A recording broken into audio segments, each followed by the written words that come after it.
Aujourd'hui, l'innovation n'est plus le propre de telle ou telle discipline fondamentale, mais se situe bel et bien aux zones de recouvrement des frontières.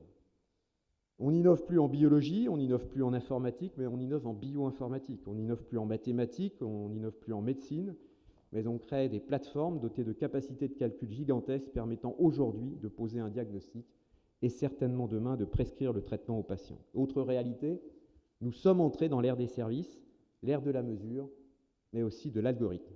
Le digital, les innovations technologiques changent la donne et bousculent les modèles anciens, qu'il s'agisse des entreprises ou des territoires. Le digital est un accélérateur et un créateur de nouveaux usages. Toutes ces mutations impliquent une réinvention profonde de nos modèles où l'innovation devient centrale.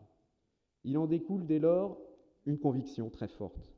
Là où il y a conformisme, corporatisme, clonage, il ne peut pas y avoir d'innovation.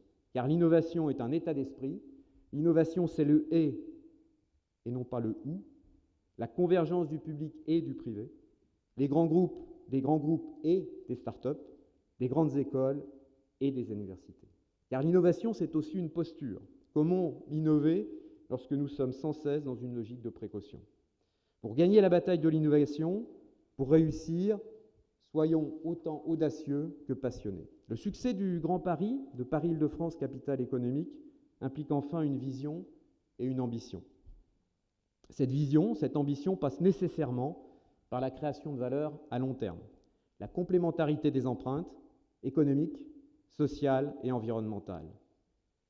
L'innovation, clé de notre réussite, n'est pas une simple affaire de R&D ou de marketing. L'innovation doit s'inscrire dans un contexte beaucoup plus large qui tienne compte des impératifs sociaux, sociétaux et environnementaux dans une perspective de long terme.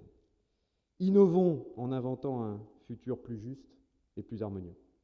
Nous sommes tous ici d'ambitieux acteurs du changement. Innovons pour réussir, mais innovons ensemble dans la confiance et la co-construction pour combattre les pesanteurs et les postures. Dans ce monde incertain, mais plus ouvert, soyons audacieux pour Paris, et j'en suis certain, la réussite nous sourira.